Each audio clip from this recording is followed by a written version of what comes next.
যদি আল্লাহ আমাকে আপনাকে 60 বছর হায়াত দান করে, এই 60 বছরে যদি রোজা আল্লাহ পাওয়ায়, রোজা অবশ্যই রেখে যাব, নামাজ অবশ্যই পড়ে পড়ে মরে যাব, অবশ্যই রাসূলের সুন্নাতের উপরে পালন করতে করতে চলে যাব।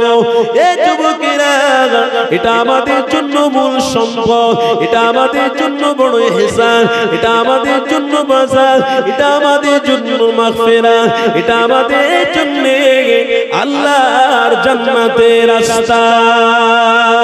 এ যুবকেরা, তরুণীরা, একটা হাদিস আমার মনে পড়ে গেল। এই তাকওয়ার উপরে কথা বলতে গিয়ে রোজার মাসে রোজাদারকে শুনিয়ে দিয়ে যায়। আমার আল্লাহই তো জানিয়ে দিয়েছে, আমার হাবিব আপনি জানিয়ে দেন, ইয়া আইয়ুহাল্লাযীনা আমানু কুতিবা আলাইকুমুস সিয়াম কামা কুতিবা আলাল্লাযীনা মিন ক্বাবলিকুম লাআল্লাকুম তাত্তাকুন। আমার হাবিব আপনি তাদেরকে জানিয়ে দেন, তারা যেন তাকওয়া অবলম্বন করে। তাকওয়া কখন অবলম্বন হবে? রোজার মাসে রোজা রাখলে 11টা মাস তারা খাওয়া দাওয়া যেমন করেছে, একটা মাস আমি আল্লাহর জন্য তাকওয়া অবলম্বন করবে। একটা মাস যখন রোজা হালাতে কাটাবে, অন্যায়ের বিরুদ্ধে থাকবে, হারামের বিরুদ্ধে থাকবে, মারামারির বিরুদ্ধে থাকবে। কেন আমরা রোজার মাসে মারামারি করি না? আমরা রোজার মাসে ভাই ভাইকে বড় ছোট কথা বলে আঘাত দিই না। এই রোজার মাসে কারোর বিরোধী করি না। কেন আল্লাহ নবী জানা দিলেছে, আমি রাসূলুল্লাহ জানিয়ে দিলাম, খবরদার তোমরা কোনোদিন ভাই ভাইয়ের বিরুদ্ধে কথা বলতে যেও না। এমনকি রোজার মাসে রোজা রেখে কোনোদিন গীবত করতে যেও না, কোনোদিন চুগলি করতে যেও না। একটা হাদিস আমি পড়ছিলাম, বলতে বলতে এটা মনে পড়ে গেল, এই কথাটা আপনাদেরকে জানিয়ে দিই। আমার নবী পাক সাহাবাদের জানাতে লাগলো, আমার সাহাবারা, আমার আল্লাহ 2 শ্রেণীর মানুষের দোয়া কবুল করবেন না। আমার আল্লাহ 2 শ্রেণীর মানুষের ইবাদত কবুল করবেন না। কোন শ্রেণী? আমার রাসূলুল্লাহ জানাতে লাগলেন, আমার সাহাবারা, ওই শ্রেণী হলো, একটা দল হলো মিথ্যাবাদী, যারা মিথ্যা কথা বলে, যারা অন্যায় কাজ করে, যারা মিথ্যা কথা বলে, যারা হিংসা করে, যারা বিদ্বেষ করে, এদের দোয়া আমি আল্লাহ কবুল করব না।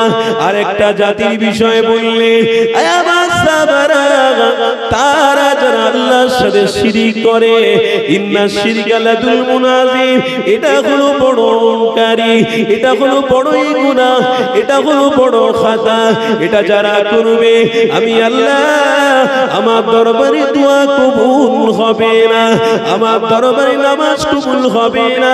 শিরিক করা যাবে না, মিথ্যা এবং হিংসা করা যাবে না। হিংসার শিরিককারীদের ইবাদত আল্লাহ দরবারে কবুল হবে না, দোয়াটাও কবুল হবে না। বুখারী খুলে দেখে নাও, আল্লাহ নবী আসতে 1000 বছর আগে জানিয়েছে। এ যুবকেরা, তাই আল্লাহ আমার রাসূলকে জানাতে লাগলেন, আমার হাবিব, আমার আপনার উম্মতিদের জানিয়ে দেন, তারা যেন শিরিক না করে, তারা যেন হিংসা না করে। এই জন্য আমার আল্লাহ নবীকে জানাতে লাগলো, আমার হাবিব আপনি জানিয়ে দেন, তারা রমজান মাসের রোজা রাখবে। এই রোজাটা যারা রাখবে, তাদের ভিতরে তাকওয়া আসবে, আল্লাহর ভয়ে তারা রোজা রাখবে। হ্যাঁ, আমরা আল্লাহর ভয়ে রোজা রাখি, খানা আমাদের সামনে থাকে, খাই না। আমরা আল্লাহর হুকুমের অপেক্ষা করি।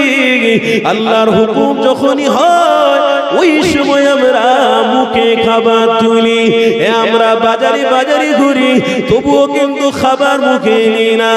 আমাদের চোখের সামনে অনেক রকমের খাবার বিক্রি হয়, এই খাবারগুলো আমরা মুখে তুলি না।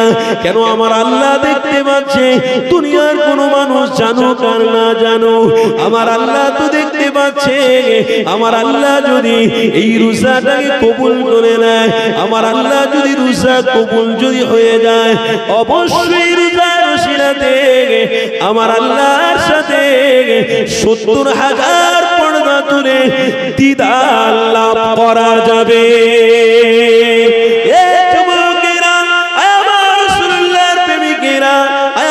আম্মা জানিরা শুনে রেখে দেন। তাই আমার আল্লাহ জানাতে না গেলে আয় আমার হাবিব আপনি তাদের জানিয়ে দেন তাকওয়াওয়ালা ঈমান তারা যদি অবলম্বন করতে পারে আমি আল্লাহ তাদের পক্ষ রয়েছি। তাই রমজান মাসে কারোর বিরুদ্ধে কথা বলা যাবে না, এই রমজান মাসে গীবত চুগলি করা যাবে না।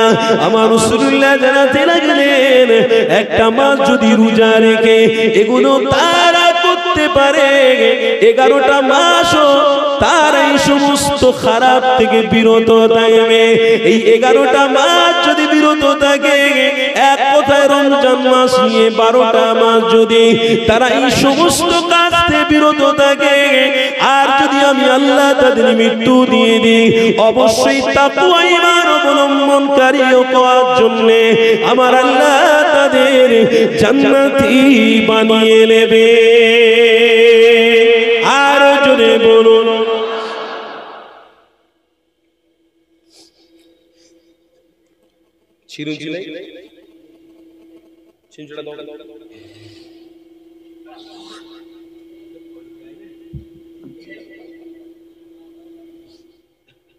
কি গো বাপ ভাইরা, কষ্ট হচ্ছে নাকি? হাদিস কোরআনের কথাই তো বলছি নাকি? এসব কথা শোনার আমাদের দায়িত্ব আছে না নাই? কোটি কোটি টাকা খরচা করে এক শ্রেণী কোটি কোটি টাকা খরচা করে এসব কাজ করছে। আমরা তো দাদা হুজুর পীর কেবলার অনুসারী। আমরা এক একটা গ্রামে 1.5 লক্ষ 2 লক্ষ 3 লক্ষ টাকা খরচা করে ইমানি মাহফিল করি, তাবারুকের ব্যবস্থা করি। একটা শ্রেণী আছে তারা কোটি কোটি টাকা খরচা করে। কিসের জন্য করছে? আল্লাহকে খুশি করার জন্য। আর আমরাও এই রোজার মাসে সুন্দর একটা মাহফিল পেয়েছি, এটাও আল্লাহকে খুশি করার জন্য। এই সমস্ত কর্মকাণ্ড আমাদেরকে করতে করতে মরে যেতে হবে। যে এই কাজের উপরে থেকে মরবে, আরে ব্যবসার উপরে থেকে নয়, হারামের উপরে থেকে নয়, মারামারির দিকে থেকে নয়, হিংসার দিকে থেকে নয়, যেই সমস্ত তাকওয়ার উপরে থেকে যে মুসলমান তাকওয়ার উপরে থেকে মরতে পারবে, ইনশাআল্লাহ তার জন্য কবরটা জান্নাতের বিছানা হয়ে যাবে। তার জন্যই আল্লাহ বিছানা বানিয়েছেন। এগুলো আমাদের নৈতিক দায়িত্ব। আজকের আমরা দেখতে পাচ্ছি আল্লাহর নবী বলেছিলেন যে এক একটা রোজাদার রোজা রাখাটাই তাদের ক্ষুধার্ত অবস্থায় থাকা হবে। রোজা রাখাটা ক্ষুধার্ত অবস্থায় থাকা হবে, শুধু শুকিয়ে থাকা হবে, অথচ রোজা আল্লাহর দরবারে কবুল হবে না। কেন হবে না? আল্লাহর নবী বলেছিলেন সাহাবারা তাদের রোজাটা আল্লাহর দরবারে কবুল হবে না, এই জন্য তারা রোজা অবস্থাতেও অন্যায় করবে। রোজা অবস্থাতেও অন্যায় করবে, রোজা অবস্থাতেও জিনা করবে। বলুন না নাউজুবিল্লাহ, জোরে বলুন নাউজুবিল্লাহ। রোজা অবস্থাতে জিনা করবে। কেমন জিনা হয়ে গেল? হুজুর আপনি কি কথা বলছেন? জিনা তো করতে গেলে একটা পর নারীর সাথে সম্পর্ক করে জিনা করতে হবে, তো রোজা রেখে একটা মানুষ জিনা করবে? এ কি কথা বলছেন আপনি উল্টো পাল্টা? হ্যাঁ বলছি, রোজা রেখে জিনা করবে। কেমন? রোজা থাকবে, যখন রাস্তার ধার দিয়ে চলে যাবে, একটা নারী রাস্তা দিয়ে যাবে, তার চেহারার দিকে এমন মনোযোগ দেবে, বলছে ওই মনোযোগটা চোখ দিয়ে দেওয়ার দরুন তার চোখে জিনা হয়ে যাবে। পায়ে হেঁটে হেঁটে ওই নারীকে দেখার জন্য যখন যাবে, ওই পায়ের জিনা হয়ে যাবে, চোখের জিনা হয়ে যাবে, হাতের জিনা হয়ে যাবে। আল্লাহ নবী তাই বলেছিলেন যে আমার এক শ্রেণীর উম্মত থাকবে, আমার ওই উম্মতদের রোজা আল্লাহর দরবারে কবুল হবে না, শুধু ক্ষুধার্ত অবস্থায় তারা সারা দিন কাটাবে, তাদের রোজা হবে না। আল্লাহ আমাদের রোজাকে কবুল করেন, বলুন আল্লাহুম্মা আমিন। জোরে বলুন আল্লাহুম্মা আমিন। আল্লাহর নবী বলেছিলেন ওই রোজা আল্লাহর দরবারে কবুল হবে না যে রোজাদার রোজা রেখে মানুষের গীবত করবে। নামাজ পড়ে বেরিয়ে দুজন তিনজন মিলে বসে গল্প করছে, জানিস এই অমুকের ছেলে ওই করেছে, অমুকের ছেলে তাই করেছে, এই রোজার মাসটা শুধু কেটে যাক, তারপরে মার দেখবি, মারবো দেখবি, ওই করবো, তারপরে ওই জমিটার বিষয়ে গন্ডগোল হয়ে রয়েছে, যারা গন্ডগোল করে তাদের ধরে মারবো, অমুক তমুক কথা ইত্যাদি আলোচনা। এদের রোজা শুধু ক্ষুধা অবস্থা থাকা হবে, শুধু খিদে থাকবে, আল্লাহর দরবারে রোজা কবুল। তাই তো আপনাদেরকে জানিয়ে দিয়ে যায় আল্লাহ নবী নবী আমার আজ থেকে 1000 বছর আগে সাহাবাদের জানাতে লেগেছে, আয় আমার সাহাবারা, আমি রাসূলুল্লাহ তোমাদেরকে জানিয়ে দিলাম খবরদার রোজার মাসটা হলো তাকওয়া অবলম্বনকারী মাস। এই তাকওয়া যদি তোমাদের মধ্যে থাকে, তাকওয়া কাকে বলে? আল্লাহর ভয়। এই ভয়টা যদি তোমাদের মধ্যে থাকে, আমি রাসূলুল্লাহ তোমাদেরকে জানিয়ে দিলাম অবশ্যই তোমরা কামিয়াবি এবং সফলতা অর্জন করতে পারবে। এই যুবক তরুণীরা, আল্লাহ নবী নবী আমার সাহাবাদেরকে জানাতে লাগলেন, আয় আমার সাহাবারা, তোমরা তাকওয়া অবলম্বন করে জীবন কাটাবে। আল্লাহ নবী সাহাবারা জানাতে লাগলেন, ইয়া রাসূলুল্লাহ, হাবিবাল্লাহ, যতদিন বাঁচব তাকওয়া অবলম্বন করে জীবন কাটিয়ে দেব। আমার নবী পাক এই কথার উত্তরটা শোনার সাথে সাথে আমার রবের কাছে ফরিয়াদ করতে লেগেছেন, আয় আমার আল্লাহ, এনারা আল্লাহ আপনার তাকওয়া অবলম্বন করে ফেলেছে, এরাই হলো আমার সাহাবারা, এরা তাকওয়া অবলম্বন করেছে। আল্লাহ, আমার আল্লাহ নবী পাকের ইশারা বুঝতে পেরে গিয়ে সাহাবাদেরকে জানাতে লাগলেন, এ আমার হাবিব, আপনি জানিয়ে দেন ওই সমস্ত সাহাবারা যারা তাকওয়া অবলম্বন করে ফেলেছে, আমি আল্লাহ তাদেরকে জান্নাতি বানিয়ে নিলাম। এ যুবক তরুণীরা, আমার রাসূলুল্লাহর প্রেমিকেরা, তাই তো আপনাদেরকে মজবুত থাকতে হবে, তাকওয়াওয়ালা ঈমান নিয়ে আপনাদেরকে চলে যেতে হবে। কেন দুনিয়ায় এসেছি একা, যাব আমরা সবাই একা, কেউ আমাদের সাথী হবে না, না আমার মেয়ে ছেলে, না আমার জামাই আত্মীয় স্বজন, না পয়সাওয়ালা, কেউ আমার সাথে সঙ্গী হবে না গো। আমার রাসূলুল্লাহর প্রেমিকেরা, তাই আপনাদেরকে জানিয়ে দিয়ে যায় খবরদার যতদিন বাঁচবেন একা আপনি এসেছেন, একাই চলে যাবেন, তাকওয়া অবলম্বন করে মরার চেষ্টা করুন। একটা হাদিস আমার মনে পড়ে গেল, এই হাদিসটা আপনাদেরকে শুনিয়ে দিই। কোরআনের মধ্যে জিনার নাম এসেছে, আমার রাসূলুল্লাহর একজন সাহাবী হযরত সাইয়্যিদ হুজুরের কথা, আহারে কি তাকওয়া অবলম্বন করেছিল। এই যুবক তরুণীরা, ইসলামের মধ্যে সর্বশ্রেষ্ঠ নবী ওই রাসূলুল্লাহর সাথে সম্পর্ক হওয়াতে হযরত সাইয়্যিদ কতটা খুশি হয়েছিলেন, কতটা আনন্দ করেছিলেন, একটু কথাটা বললে আপনারা বুঝতে পেরে যাবেন। আমার রাসূলুল্লাহ সাহাবী 12 বছরের বাচ্চা হযরত সাইয়্যিদ হুজুর আমার বাপ মা হারিয়ে ফেলেছে, বাপ মাকে চেনেন না, জানেন না, আমার রাসূলুল্লাহর কাছে চলে আসলেন। এই যুবকেরা, আল্লাহ নবীর খিদমতে হযরত সাইয়্যিদ রয়েছে, আমার রাসূলুল্লাহর ভালোবাসা, আমার রাসূলুল্লাহর প্রেম হযরত সাইয়্যিদ মুগ্ধ করে ফেলেছে। আল্লাহ নবী সাহাবী হযরত সাইয়্যিদ আমার রাসূলুল্লাহর সুহবতে ওঠা বসা করতে লেগেছে। এক তারিখে দেখা যায় আমার রাসূলুল্লাহ মক্কা জমিনে রয়েছে, আমার রাসূলুল্লাহর কাছে খবর দেওয়া হলো কেউ এসেছে ওমান দেশ থেকে, ইয়া রাসূলুল্লাহ, ইয়া হাবিবাল্লাহ, আপনার সাথে দেখা করতে এসেছে। আল্লাহ নবী অর্ডার দিলেন, আসতে দাও, দেখা করো। তিনার বাপ তিনার মা আল্লাহ নবীর সামনে দাঁড়িয়ে গেলেন। আল্লাহ নবী সাহাবী হযরত সাইয়্যিদ আমার নবী পাকের পাশে চুপ করে বসে রয়েছেন। আমার নবী পাক মানুষগুলোকে দেখে বলতে লাগলেন, এ বাবা, কে তোমরা, কোথায় বাড়ি তোমাদের? ওই সময় জায়েদের পিতা মাতা দাঁড়িয়ে দাঁড়িয়ে আল্লাহ নবীকে জানাতে লাগলেন, ইয়া মুহাম্মদ, আপনার পাশে যে বাচ্চা ছেলেটা বসে রয়েছে ওইটা হলো আমাদের কলিজার টুকরা বাচ্চা। ওই বাচ্চার খোঁজ পেয়ে আপনার কাছে এসে হাজির হয়েছি। আমার রাসূলুল্লাহ তখন বলতে লাগলেন, এ বাবা সাইয়্যিদ, তোমার পিতা এসেছে বাবা, তোমার মাতা এসেছে বাবা, যাও তোমার পিতা মাতার সঙ্গে দেখা করে আসো। আমার রাধানগরের ইমানদার মুত্তাকি আমার বাপায়েরা শোনো, তাকওয়া কেমন অবলম্বন করতে হয়, প্রেম কেমন রাখতে হয়, আল্লাহর ভয় কেমন থাকে, রাসূলুল্লাহকে পেয়ে তারা রাসূলুল্লাহকে কেমন মহব্বত করেছে।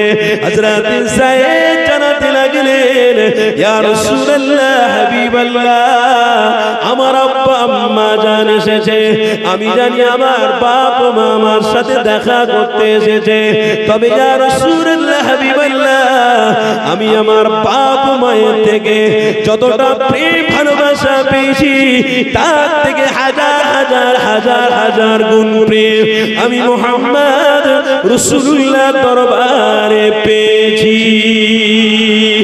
আর জোরে বলুন। এটাকেই তো বলে তাকওয়া। আল্লাহর ভয় এসে গেছে অন্তরে, প্রেম জমে গেছে রাসূলের। জোরে বলুন সুবহান। তুমি রোজা রাখছো, রোজার মাস শেষ হয়ে যাবে, তারপরে যুবকদের দেখবে মসজিদ বলে মসজিদ, আর দেখার দরকার নেই, যা হয়েছে হয়ে গেছে। ইমাম সাহেবের সঙ্গে মুসাফা হলো, হ্যাঁ রোজার মাসে খুব ঘন ঘন মসজিদে দেখতাম, এখন কি হুজুর একটু কাজে ব্যস্ত হয়ে গেছি তো দোয়া করুন, কাজে ইনকামে আল্লাহ যেন বরকত দেয়। আলে ইনকামের জন্য হুজুরকে বলছো দোয়া করতে, কাজের জন্য হুজুরকে বলছো দোয়া করতে? তোমার তকদির 5000 বছর আগে আল্লাহ লিখে দিয়েছে। তোমার তকদিরে কি হবে না হবে সেটা আল্লাহ লিখেই পেটিয়েছে। তুমি না চাইলেও আল্লাহ তোমাকে রুজি দেবে। রিজিকের জন্য আল্লাহর কাছে চাইতে হবে না। হুজুরের সঙ্গে দেখা হয়েছিল, হুজুরকে যদি এটা বলতে, হুজুর কালকে নামাজ ছেড়ে গিয়েছে, হুজুর আপনি দোয়া করেন তাকওয়াওয়ালা ইমানদার হয়ে যেন মরতে পারি, ইমানদার হয়ে যেন দুনিয়া ছাড়তে পারি, হুজুর এটার জন্য আপনি দোয়া করেন। কি বলছে মুসাল্লি? কাজে একটু ব্যস্ত হয়ে গেছি তো হুজুর একটু দোয়া করবেন আল্লাহ যেন রুজিতে বরকত দেয়। তো বরকত দিলে হুজুরের কি লাভ হবে? না হুজুর আপনাকে হাদিয়া একটু বেশি করে দেবো। তো হুজুর হাদিয়া নিয়ে কি করবে? তোমার হাদিয়া নিয়ে 60 বছর চলে যাবে। এই রাধানগরের এই যে মানুষগুলো আপনারা এসেছেন আজকের মহব্বত করে আমার পকেটে কিছু দেবেন, এটা নিয়ে আমার 40 বছর বা 50 বছর যদি আল্লাহ বেঁচিয়ে রাখে, এই টাকায় কি আমার চলে যাবে? এই গাড়িতে উঠে এখান থেকে বাড়ি না যেতে যেতে টাকা শেষ হয়ে যাবে। কথা বলার উদ্দেশ্য হলো আমার এটা, যে হুজুরের সাথে আপনার দেখা হলো, হুজুর জিজ্ঞেস করলেন ঘন ঘন মসজিদে দেখতাম রমজানে, এখন নেই কেন? হুজুর কাজে ব্যস্ত হয়ে গেছি তাই যেতে পারছি না। আপনি দোয়া কেন যেন আল্লাহ রুজিটা আরো বরকত দেয়। আরে রুজির মালিক আল্লাহ, চিন্তা আপনাকে করতে হবে না। বেঁচে থাকলে আল্লাহ রুজি অবশ্যই দেবে, তবে চিন্তা আপনাকে করতে হবে আল্লাহ আপনার ভয় নিয়ে ইমানদার হিসেবে যেন মরতে পারি। রোজা এসেছে বেঁচিয়ে রাখবেন, এইরকম নামাজ পড়তে পড়তে আবার রোজা পাই, আবার রোজার মাস পাই, আবার রোজার মাস পাই, এই আশা যদি বান্দার থাকে, আমার আল্লাহ তার হায়াতকে বাড়িয়ে দিয়ে তাকেই আল্লাহ জান্নাতের মেহমান বানিয়ে নেবে। কিছু কিছু ছেলেরা তো এখন থেকে তৈরি হচ্ছে, এখন থেকে ফোনে যোগাযোগ করছে, শুধু অপেক্ষা কর রোজাটা কাটুক। কাকে ফোন করছে? কোন একটা মেয়েকে ফোন করছে, নারীকে ফোন করছে, শুধু অপেক্ষা কর ঈদটা কাটুক, ঈদের দিন তোকে সিনেমা হলে নিয়ে যাবো। এই ঈদের দিনে তোকে পার্কে নিয়ে যাবো ঘুরতে, চিন্তা করিসনি। না বলো না, মেয়ে ছেলেটার সাথে যখন কথা বলছে, মেয়েটা যখন আস্তে আস্তে করে একটু পিছু হেঁটে যাচ্ছে, কথাবার্তা একটু কম বলছে, তখন ছেলেটা মেয়েটা বলছে স্মরণ করে দিচ্ছে রোজা আছে। রোজা আছে তো কি হয়েছে, অসুবিধা, আল্লাহ মাফ করতে। ভালোবেসে দুজন কথা বলছি, আল্লাহ কি জানে না? আল্লাহ সব জানে, আল্লাহ ক্ষমা করে দেবে। বলো না অসুবিধা নেই। রোজা রেখে কথা হচ্ছে, জোহরের নামাজ ছেড়ে গেল, রোজা হচ্ছে। আসরের নামাজ ছেড়ে গেল, রোজা হচ্ছে। কি গো, আমার কথায় কষ্ট পাচ্ছেন নাকি? রোজা হচ্ছে, জোহরের নামাজ ছেড়ে গেছে, ফোনে কথা বলতে বলতে। আসরের নামাজ ছেড়ে গেছে, ফোনে কথা বলতে বলতে। তারপরে মাগরিব এসেছে, এই আর 15 মিনিট মাত্র বাকি আছে, কোনটা রাখ, তাড়াতাড়ি রাখ। তাড়াতাড়ি হুটো পাটা করে উজু করে দিয়ে আল্লাহর ঘরে গিয়ে দোয়াটাও পেলুনি কিছু না, গাপ গাপ করে খেয়ে নিল। ও রোজার কি মূল্য ভাব। কিছু ছেলে এখন থেকে তো চিন্তা করেই রেখেছে যে ঈদের দিনে বড় বড় ডিজে নিয়ে এসে ঘুরে নাচ গান হবে। এখন থেকে পরিকল্পনা হচ্ছে উড়ে নাচ গান হবে ঈদের দিনে। কে মলি সাহেব কি করবে দেখে নেবো। ভাই মলি সাহেব তোদের কবরে যাবে না। আর যে মাইকওয়ালাকে তোরা ভাড়া করে নিয়ে আসবি সে শুধু পাক দেবে আর উড়ে বক্সে জিক জিক করে আওয়াজ হবে, সেও কিন্তু তোর সাথে কবরে যাবে না। তবে মলি সাহেবের পিছনে যদি ইক্তেদা করে জোহর আর আসর মাগরিব এসা ফজর 5 ওয়াক্ত নামাজ যদি পড়ে নিস, ইনশাআল্লাহ এই নামাজ পড়ার ওসিলাতে আল্লাহ তোর কবরটা জান্নাতের বিছানা বিছিয়ে দেবে। এটা আমার আপনার দরকার আছে না নেই? ঈদের দিনে তাহলে আনন্দ করতে গিয়ে সিনেমা হলের সামনে মোল্লারা লাইন দেবে নাকি? সিনেমা হলের সামনে মোল্লারা ছেলেরা লাইন দেবে তো? আর গায়ের মুসলিমরা তারা বলে দখল করে নিয়েছি আমরা, হয়ে গেছে, বিনা ফুকে কাজ হয়ে গেছে, বিনা পয়সায় কাজ হয়ে গেছে। বলে কি কাজ হয়েছে? যেটা আমরা চেয়েছিলাম যে আমাদের ডিজাইনে এরা যেন হয়ে যায়, আমাদের মতো যেন এরা হয়ে যায়, তাহলে এরা বিনা ওষুধে এরা আমাদের মতন হয়ে গেছে। বাহ, কত সুন্দর হচ্ছে, ঠিক হয়েছে। যে হাঁড়িটা আপনি দোকান থেকে কিনে আনলেন আর ওই হাঁড়িটা ধুয়ে ওতে চাল দিয়ে ওতে পানি দিয়ে আর হাঁড়িটাকে বসিয়েছেন চুলোর উপরে, ভাত হচ্ছে, এদিকে জাল দিচ্ছেন আর ওদিকে পানি top top top top top top করে পড়ে যাচ্ছে। বলুন ভাত হবে? কি বলছেন, ভাত হবে? ভাত হবে? পানি শুকিয়ে গেলে ভাত হবে? কড়কড়ে থেকে যাবে। সারা মাস রোজা রেখে ঈদের দিনে তুমি এমন একটা গুনাহ করছো, শয়তান দেখে হাসছে। মুসলমান ঘরের আমার বাপ ভাইদের অনুরোধ করছি, হাত দুটো জড়ো করে বলে দিচ্ছি, আর নয়, যা হওয়ার হয়েছে। জীবনে যতদিন বাঁচবেন এই শরীয়তের উপরে থেকে আমরা বেঁচে থাকবো, শরীয়তের উপরে থেকে আমরা মরে যাব। বলুন ইনশাআল্লাহ, জোরে বলুন না ইনশাআল্লাহ। তাকবীর দেন না, নারে তাকবীর। আসেন আমার রাসূলুল্লাহ সাহাবী হযরত সাইয়্যিদ হুজুরের আলোচনা সমাপ্তি করব। এ যুবকেরা, আয় আমার রাসূলুল্লাহ দিওয়ানারা, আল্লাহ নবী সাহাবী হযরত যায়েদ আমার রাসূলুল্লাহ সামনে দাঁড়াতে লাগলেন। ইয়া রাসূলুল্লাহ, হাবিবাল্লাহ, আমার আম্মা জান আমার আব্বা জানের থেকে আমি আপনার কাছে হাজার হাজার হাজার হাজার গুণ মুহাব্বত এবং ভালোবাসা পেয়ে গেছি। এ যুবকেরা, এটা বলার উদ্দেশ্য হলো আমার আল্লাহকে যারা খুশি করতে চায় তারা রাসূলুল্লাহকে মুহাব্বত করে ফেলো। রাসূলুল্লাহকে যারা মুহাব্বত করলো আল্লাহ তাদের জন্য জান্নাতের মেহমান বানিয়ে দিল, আল্লাহ তাদেরকে জিয়ারত দিদার দিল, আল্লাহ তাদেরকে জান্নাতের নাজ নিয়ামত দিল। এ যুবক তরুণীরা, এই হাদিসের মধ্যে আরেকটা শিক্ষা লুকিয়ে রয়েছে। আল্লাহ নবী সাহাবী হযরত যায়েদ আমার রাসূলুল্লাহর সাথে রয়েছে, বাপ মা রয়েছে। আল্লাহ নবী সাহাবী হযরত যায়েদকে নিতে এসেছে। আমার রাসূলুল্লাহ সাহাবী যখন বলতে লাগলেন, আব্বা জান, আমার আম্মা জান, আপনারা বাড়িতে ফিরে চলে যান, আমি যায়েদ আর কোনদিন যাব না। যে মজা আমার হাবিবের দরবারে পেয়েছি, আমি আর আমার রাসূলের দরবার ছাড়ব না, আমি আমার হাবিবের দরবার ভুলে যাব না। বাপ মা কাঁদতে লেগেছে, আমার রাসূলকে বলতে লেগেছে, ইয়া মুহাম্মদ, আমার যায়েদ আর বাড়িতে যেতে যাচ্ছে না, কি আপনি করে ফেলেছেন? এই সময়তে আমার নবী পাক হযরত যায়েদের হাতটা ধরে নিয়ে মক্কা জমিনে চলে গেলেন। মক্কা জমিনে হাতিমে কাবার সামনে হযরত যায়েদকে দাঁড় করিয়ে রেখেছে, হাজার হাজার মানুষেরা দাঁড়িয়ে রয়েছে। আল্লাহ নবী জাহানের সুলতান, আল্লাহ নবী জানাতে লাগলেন, এ মক্কার মানুষেরা, আমি আমার সাহাবী যায়েদকে আমি নিজে মুক্তি এবং আজাদ দিয়ে দিলাম, আমি আমার সাহাবীকে মুক্তি দিয়ে দিলাম, আজাদ করে দিলাম, গোলাম থেকে আজাদ করে দিলাম। আল্লাহ নবী সাহাবী হযরত যায়েদ শুনতে পেয়ে গেছে, হাজার হাজার মক্কার মানুষ দাঁড়িয়ে রয়েছে। ওই হাজার হাজার মানুষের সামনে আল্লাহ নবীর প্রেমিক সাহাবী হযরত যায়েদ দাঁড়িয়ে বলতে লেগেছে, এ মক্কার মানুষেরা, তোমরা মুহাম্মদ রাসূলকে চিনতে পারোনি। আমি 12 বছরের বাচ্চা, আমি রাসূলুল্লাহকে চিনতে পেরে গেছি। এই রাসূলুল্লাহর কাছে মাগফিরাত রয়েছে, এই রাসূলুল্লাহ জান্নাতের রাস্তা, এই রাসূলুল্লাহ হলো মাগফিরাতের রাস্তা, এই রাসূলুল্লাহ হলো তোমার আমার জন্য রহমত।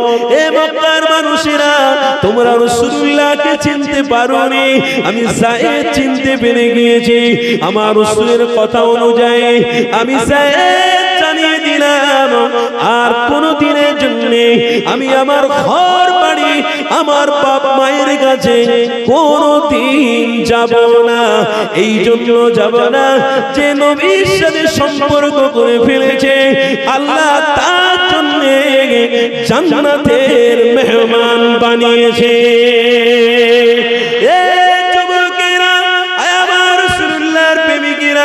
হযরতে সাইয়েদ জানাতে লাগলেন, ইয়া রাসূলুল্লাহ হাবিবাল্লাহ, আমি আমার বাপ মায়ের কাছে যাব না, টোটাল আমার বাপ মা চলে যায়, আমি আমার আব্বা মায়ের কাছে কোনোদিনের জন্য যাব না।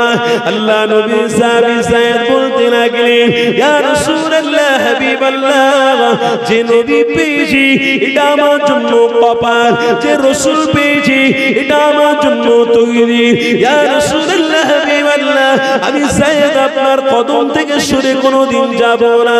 আমার রাসূলুল্লাহ জানাতে লাগলেন, এ মক্কার মানুষেরা, আমার সাইয়েদ যখন আমার কাছ থেকে যাবে না, তখন আমি রাসূলুল্লাহ জানিয়ে দিলাম, এই সাইয়েদ আমার কলিজার টুকরা সন্তান হিসেবে বানিয়ে নিলাম।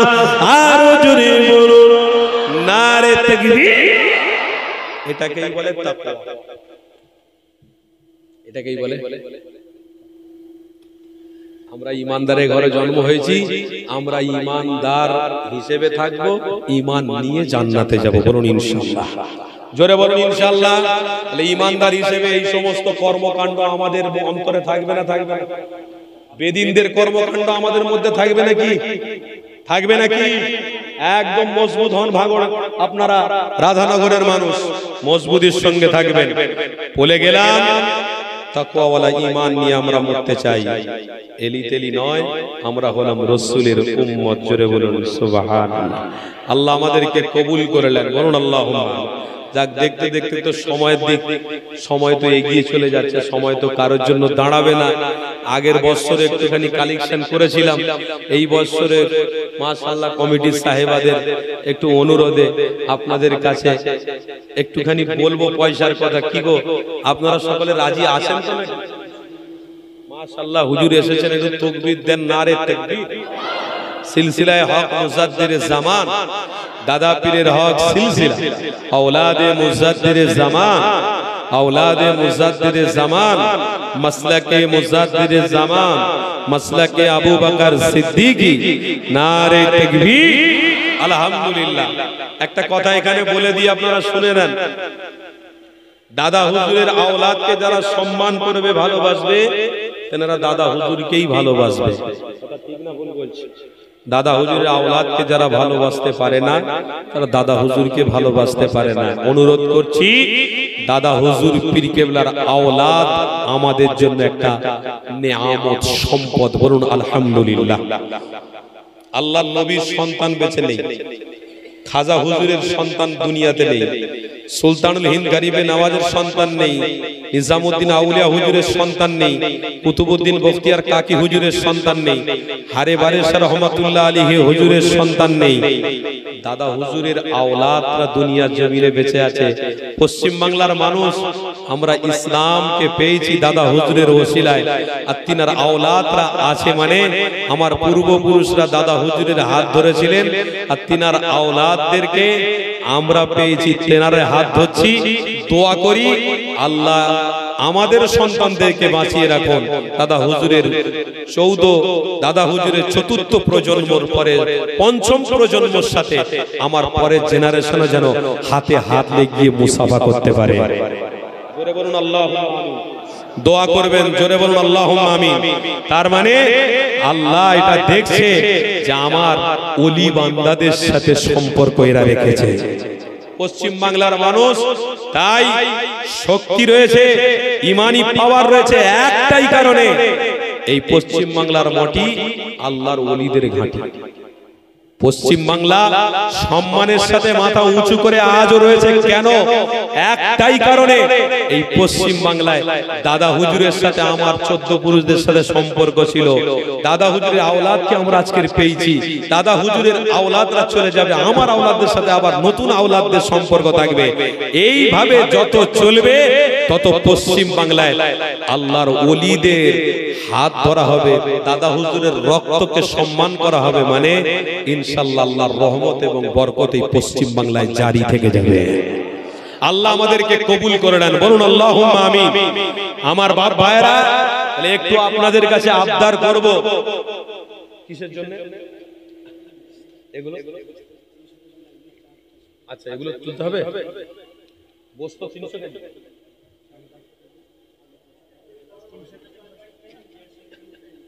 আচ্ছা, 150 কেজি উঠে গেছে। আচ্ছা, পরে বলে 150 কেজির মধ্যে 300 কেজির মধ্যে 150 কেজি উঠে গেছে। আর 150 কেজি প্রথমে গোশত বাবা কেউ আছেন 10 কেজি 10 কেজি করে, আর 150 কেজি বাকি আছে। আল্লাহর রহমতে এই পবিত্র রমজান মাসে রহমত পার করেছি আমরা, মাগফিরাত চলছে। এই মাগফিরাতে কে আছেন 10 কেজি 10 কেজি করে গোশত দেবেন? একটু হাত তোলেন তো বিসমিল্লাহ বলে।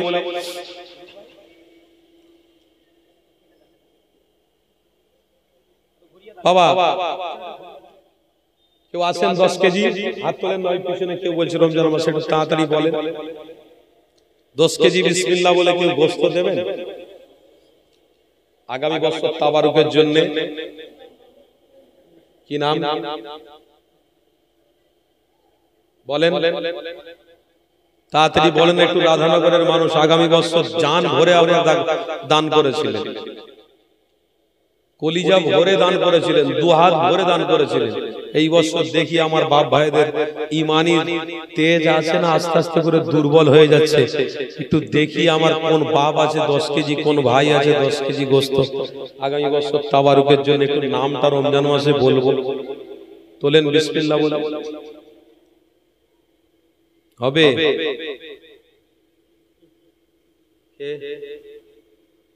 কি নাম? ওই তো বাবাজি। কি নাম বাপ? নাম বলতে হবে। আলহামদুলিল্লাহ সুম্মা আলহামদুলিল্লাহ। 10 কেজি গোশত আগামী বছরের জন্য। একটু তাকবীর দেন না, নারে তাকবীর। ওই পয়সাটা নিয়ে নাও তো বাবা, ওই পয়সাটা হাতে হাতে নাও, হাতে হাতে আগে বাড়াও।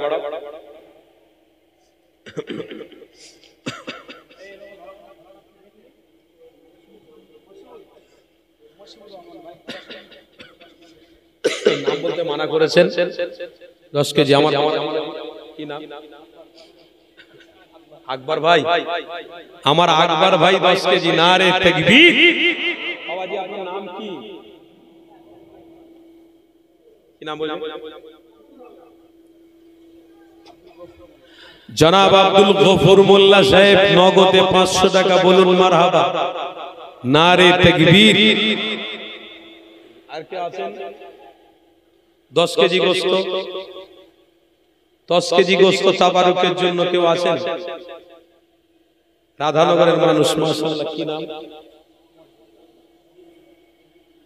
জনাব হাবিবুল্লাহ সাহেব 10 কেজি গোশত। নারে তাকবীর। জনাব হাবিবুল্লাহ সাহেব 10 কেজি গোশত। বলুন মারহাবা।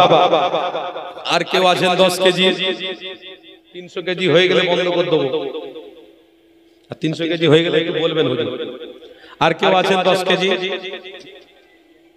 গোশত? 10 কেজি গোশত। বাবা তাকওয়াওয়ালা ঈমানদার একটু বলেন না, আল্লাহর ভয় আছে তো? আল্লাহ দেখতে পাচ্ছেন?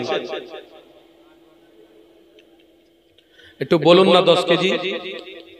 আল ইয়াওমা নাখতিমু আলা আফওয়াহিহিম ওয়া তুকাল্লিমুনা আইদিহিম ওয়া তাশহাদু আরজুলুহুম বিমা কানু ইয়াকসিবুন। এমনও মানুষ পাওয়া যাবে কিয়ামতের দিনে মিথ্যা কথা বলবে, আল্লাহ আমি গোশত দিয়েছিলাম, এ দিয়েছিলাম, তাই দিয়েছিলাম, ঈমানদার ছিলাম, নামাজ পড়েছি। কোরআন বলছে মিথ্যা কথা বলবে। আল্লাহ ইমানি মাহফিল দান করেছে, সত্যি বলে ফেলো, সত্যি করে বলো যে হুজুর 10 কেজি 10 কেজি। আল্লাহ দেখছে কিয়ামতের দিনে। কোন চিন্তা হবে না ইনশাআল্লাহ। সত্য দেওয়ার ওসিলায়, সত্য রাস্তায় থাকার ওসিলায় আল্লাহ আপনাকে এমনিতেই ক্ষমা করে জান্নাতি বানিয়ে দেবে। কেউ আছেন বলুন। জনাব মোহাম্মদ জাহিদ সাহেব 10 কেজি গোশত বলুন মারহাবা। নারে তাকবীর, আলহামদুলিল্লাহ, খুব ভালো লাগছে। এবার কি বলবো বলেন তো, দেরি আপনারা করলে, এখানে সব চ্যানেল রয়েছে, সব চ্যানেলরা খবর চলছে, সারা পৃথিবীর মানুষ দেখছে, সারা পৃথিবীর মানুষ দেখছে। এখন ইমাম সাহেব দেখলে আরেক ইমাম সাহেবের রাগ, মলি সাহেব দেখলে আরেক মলি সাহেবের রাগ। কেন না? খবরদার, খবরদার, কোনোদিন করবেন না। ইমামদেরকে আপনারা সম্মান করবেন, এক ওলামা আরেক ওলামাকে সম্মান করবে, পরস্পরের সম্পর্ক থাকবে। যত সম্মান করবেন তত আমাদের ইউনিটি, ভালোবাসা মজবুত থাকবে। সব বামুনরা এক হয়ে গেল আর মলি সাহেবরা এখন এক হচ্ছে না। সব বামুনরা এক হয়ে গেল, মলি সাহেবরা এক হচ্ছে। আল্লাহ হেফাজত করে। শনিফুল খায়ে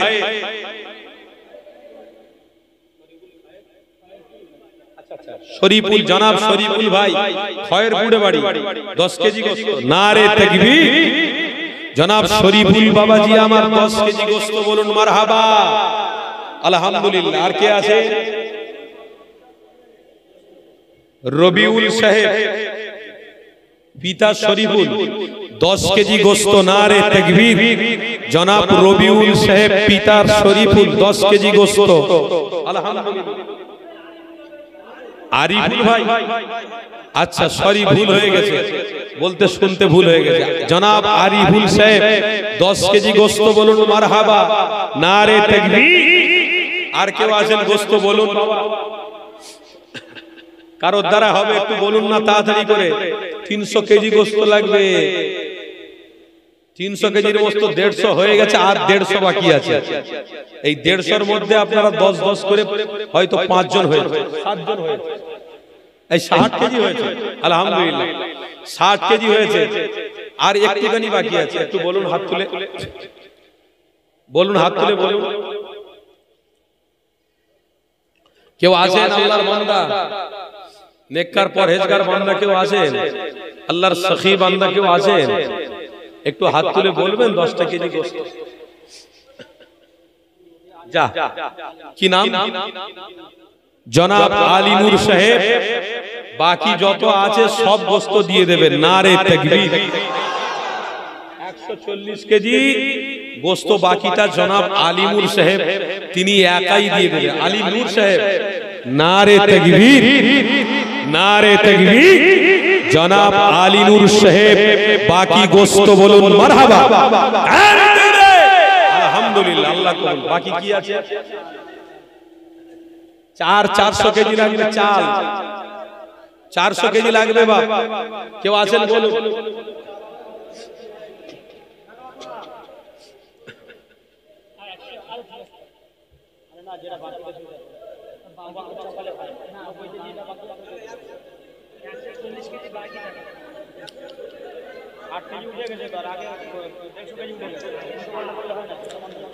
আস্তে একটু সবর করুন, ধৈর্য ধরুন। মাহফিল আপনাদেরই মাহফিল, আপনাদের জন্য সৌন্দর্য, আপনাদের জন্য, আপনাদের জন্য সৌন্দর্য, আপনাদের জন্য সব। বাকি কত?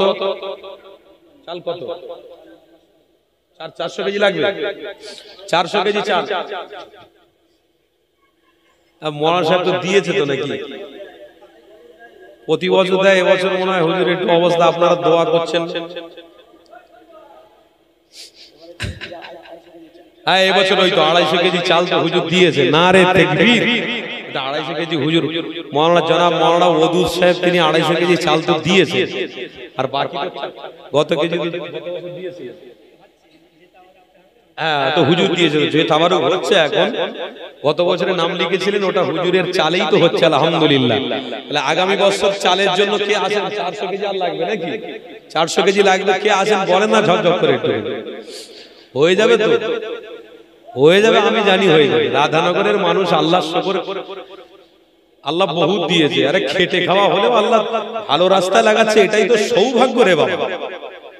সব থেকে বড় সৌভাগ্য হলো যে আল্লাহ, আল্লাহ দিয়েছে, আল্লাহ দিয়েছে, আল্লাহ খাটাচ্ছে, আল্লাহ আল্লাহর রাস্তা দেওয়াচ্ছে, সব থেকে বড় সৌভাগ্য। মাশাআল্লাহ, নারে তাকবীর।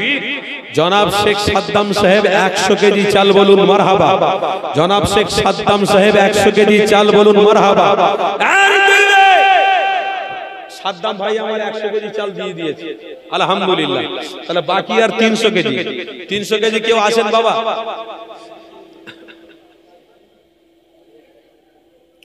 আর 300 কেজি কেউ আছেন বাবা? একটু হাত তোলেন না আল্লাহর ওয়াস্তে। কে? আয় আয় আয়, বলো না বাবা, কি নাম? নারে তাকবীর। জনাব আসগর আলী সাহেব 100 কেজি চাল বলুন মারহাবা। জনাব আসগর আলী সাহেব 100 কেজি চাল বলুন মারহাবা। 100 কেজি চাল আমার আসগর ভাই দিয়ে দিয়েছে, আর বাকি রয়েছে মাত্র 200। ওই তো উনি 100 কেজি বললো। সিদ্দিক ভাই কি গো, তা গরু দিয়েছে, এবারে আবার আল্লাহ দিলে আবার দেবে। দাও 100 কেজি সিদ্দিক ভাই, বলবো নাকি? হবে না? নারে তাকবীর, নারে তাকবীর। রাধানগর গ্রামবাসী 100 কেজি চাল সিদ্দিক ভাই বলুন জিন্দাবাদ।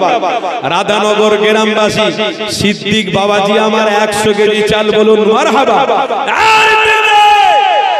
আজ হয়ে গেছে, আর 100 কেজি বাকি। আর একজন বললে হয়ে যাবে। 100 কেজি চাল আর একজন বললে হয়ে যায়। হাত তুলেছে, ওই হাত তুলেছে, ওই যে গোপন দান হয়তো হাত তুলেছে আরেকজন। এটা হোক গোপন দান, পরের দিকে দিবি। দুটোই থাক, চালের দুটো হাত। কি নাম বাবাজি? জনাব আতিয়ার রহমান সাহেব 100 কেজি চাল বলুন মারহাবা। জনাব আতিয়ার রহমান সাহেব 100 কেজি চাল বলুন মারহাবা। নারে তাকবীর। আলহামদুলিল্লাহ। একটু দোয়া করে দেবো শেষের দিকে। আরেকজন কে দিলেন গোপন দান? গোপনে 100 কেজি। নারে তাকবীর। তাহলে গোপনের দান 100 কেজি, আর আতিয়ার বাবাজি আমার 100 কেজি হয়ে গেল। 500 কেজি চাল হয়েছে, বলুন আলহামদুলিল্লাহ। বলুন না সকলে আলহামদুলিল্লাহ। এবারে কি বাকি আছে? আলু 500 কেজি লাগবে। কত বড় এই আমার জনাব মাওলানা ভাই, উনি হাত তুলেছে। এক বস্তা 50 কেজি। জনাব মাওলানা আব্দুল ওদুদ সাহেব একা 500 কেজি আলু বলুন মারহাবা। জনাব মাওলানা আব্দুল ওদুদ সাহেব একা 500 কেজি আলু বলুন মারহাবা। আলহামদুলিল্লাহ। মাওলানা সাহেব 500 কেজি আলু, তার সঙ্গে 50 কেজি। কি নাম বাপ? জনাব মুদ্দাসির বাবাজি 50 কেজি আলু। মুদ্দাসির, হ্যাঁ আলহামদুলিল্লাহ 50 কেজি আলু দিয়েছে। আবার কি লাগবে? সাইদুল মোল্লা সাহেব আব্বাজানের নামে 50 কেজি পেঁয়াজ আলু। নারে তাকবীর। জনাব সাইদুল সাহেব আব্বাজানের নামে, আব্বাজানের নামে সাইদুল সাহেব 50 কেজি আলু দিয়েছেন। বলুন আলহামদুলিল্লাহ। আল্লাহ কবুল করে নেন, বলুন আল্লাহুম্মা আমিন। এবারে লাগবে পেঁয়াজ 20 কেজি পেঁয়াজ লাগবে বাবা। 20 কেজি পেঁয়াজ লাগবে। কেউ আছেন? 20 কেজি পেঁয়াজ হবে না? ওই তো ওই নাম লিখেছে, ওই কি নাম লিখেছে? জনাব ইউনুস সরদার সাহেব 20 কেজি পেঁয়াজ বলুন মারহাবা। জনাব ইউনুস সরদার সাহেব 20 কেজি পেঁয়াজ বলুন মারহাবা। কোথায়? কামারগাতি। কামারগাতি বাড়ি। 20 কেজি পেঁয়াজ জনাব ইউনুস সাহেব। নারে তাকবীর।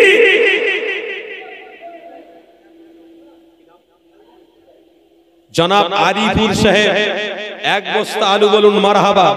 নারে তাকবীর। আল্লাহর বান্দা, রোজাদার বান্দা আরিফুর সাহেব 1 বস্তা আলু দিয়েছেন। আপনারা সকলে খুশি তো নাকি? এই ধরেছে 10 কেজি গোশ হয়েছে। আবার এই খাটাখাটনি করছে বাপ, তোরা জোর জবরদস্তি করিনি, কমিটির বাপ খুব কষ্ট করছে। হুজুরদের ঘরে ফোন করে করে মাথা খারাপ হয়ে যায়। আল্লাহ বাবা। তারপরে তেল 50 কেজি লাগবে। হাত তোলেন ঝাপাঝাপ। রাধানগরের মানুষ দেরি করে না, আমি জানি। আগের বছর দিয়েছে, জান ভরে দিয়েছে। পিছনের দিকে কি হাত তুললেন জানো? বলেন বলেন। 50 কেজি তেল, রান্নার জন্য 50 কেজি তেল লাগবে।